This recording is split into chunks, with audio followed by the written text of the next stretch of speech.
Bismillahirrahmanirrahim. Donc nous sommes toujours dans la descente de gradient et donc maintenant l'idée c'est d'essayer de comprendre un petit peu à quoi peut ressembler cette dérivée partielle.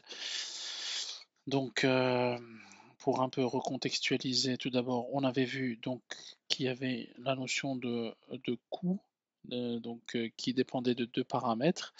Donc cette fonction de coût, comment on faisait, donc juste pour un peu de à titre de rappel, donc on avait un nuage de points, ok. On avait une droite qui passait dans ce nuage de points, et alors pour chaque point, on voulait calculer cette distance en fait, hein. Donc on a ici un yi du point, et on a ici un f de xi de notre modèle. Et donc l'idée, c'est que la fonction coût, c'est une fonction qui était de la forme, donc on avait vu 1 sur 2m de la somme qui va donc de 0 jusqu'à m de cette distance qu'on élève au carré, donc qui est donc de f de xi moins yi qu'on élève au carré. Donc ça, c'était notre fonction coût. On avait dit aussi, donc ça c'était le premier élément. Le deuxième élément, c'est qu'on avait dit que le but était de minimiser donc cette fonction coût.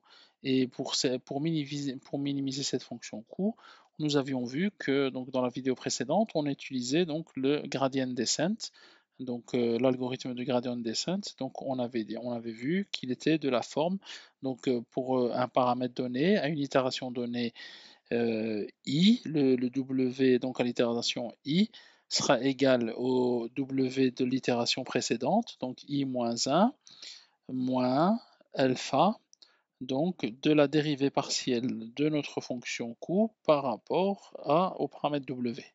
De même, nous avions que le nouveau b calculé était donc dépendait du b précédent, moins à nouveau le alpha, qui est donc le learning rate, multiplié par la dérivée partielle, mais cette fois-ci par rapport à b. Alors maintenant, ce que nous allons faire, c'est voir un petit peu à quoi ressemble donc cette dérivée partielle. Donc le dj par rapport à w. Donc pour le calculer, donc il s'agit de dériver. Donc le j, on va le remplacer donc ici dans le dj. Donc on est à nouveau donc dérivé par rapport à w de ce qu'on va mettre ici entre parenthèses. Donc de 1 sur 2m fois donc le fameux sigma de f moins y qu'on élève au carré. Ça va? Alors ceci, étant donné que ça, c'est un facteur qui est constant, donc on peut le factoriser par rapport à la dérivée partielle, donc c'est une propriété des dérivées partielles, toujours donc pardon, dérivée par rapport à w, de la somme. Et alors maintenant on va écrire donc le f et tout ceci, ouais, c'est la dérivée, bien sûr. Donc le f, on va le remplacer par sa valeur. Donc ici dans le modèle, pour rappel, le f c'est égal donc à wx plus b, parce qu'on était dans une régression linéaire, donc c'est le modèle linéaire. Donc du wxi plus b moins le y qu'on élève au carré. Donc ceci, une fois qu'on applique la dérivée par rapport à cet élément-ci, donc on dérive l'élément qui est ici, et puis on dérive ce qui est à l'intérieur. Donc ça veut dire quoi? Ça veut dire que c'est égal à 1 sur 2m fois, étant donné qu'il s'agit d'une somme par rapport à w, la dérivée, on va considérer qu'on l'applique à chaque élément, à chaque terme de la somme, et donc ça fait qu'on se retrouve donc à nouveau avec une somme, donc du 2 fois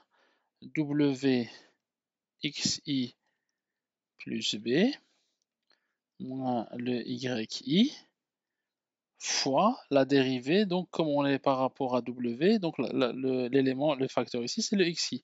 Donc le coefficient, c'est xi. Voilà, et donc ceci, le 2, à nouveau, c'est un facteur qu'on peut mettre en évidence, donc on se retrouve avec 1 sur m du sigma, donc wxi plus b moins yi fois xi. Et ceci, c'est égal, donc le wxi plus b moins yi, à nouveau, c'est notre fonction coût, qui est multipliée par le x. Et donc, en fait, on se retrouve avec une situation où on a si on écrit ça sous forme vectorielle, c'est 1 sur m fois j fois notre vecteur x. Donc c'est comme ça que s'exprime notre dérivée partielle par rapport à w. Donc de même, si on décide, donc si on fait le même effort pour faire le calcul de la dérivée partielle, ce coup-ci, par rapport à b, donc ça va nous donner l'élément suivant, donc le dj db, donc on indique donc c'est donc la dérivée partielle par rapport à b, donc à nouveau, donc c'est la dérivée partielle par rapport à b de 1 sur 2m sigma, donc de f moins yi au carré.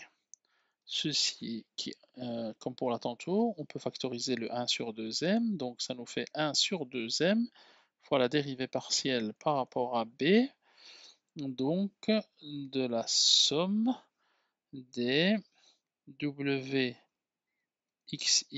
plus b moins yi, le tout au carré.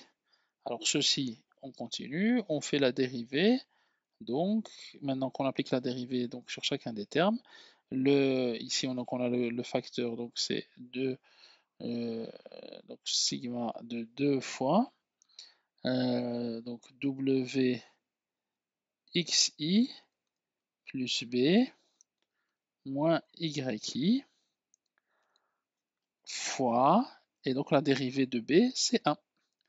Et donc on se retrouve avec 1 sur m fois le sigma de wxi plus b moins yi, et ceci donc c'est 1 sur m, donc,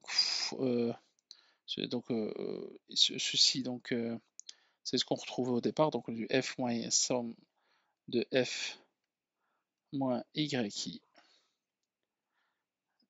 Et alors sous forme matricielle, ça revient à faire donc à 1 sur m de f, donc de notre modèle moins y, sachant que là on l'exprime sous forme matricielle. Ceci clôture la vidéo, je vous remercie.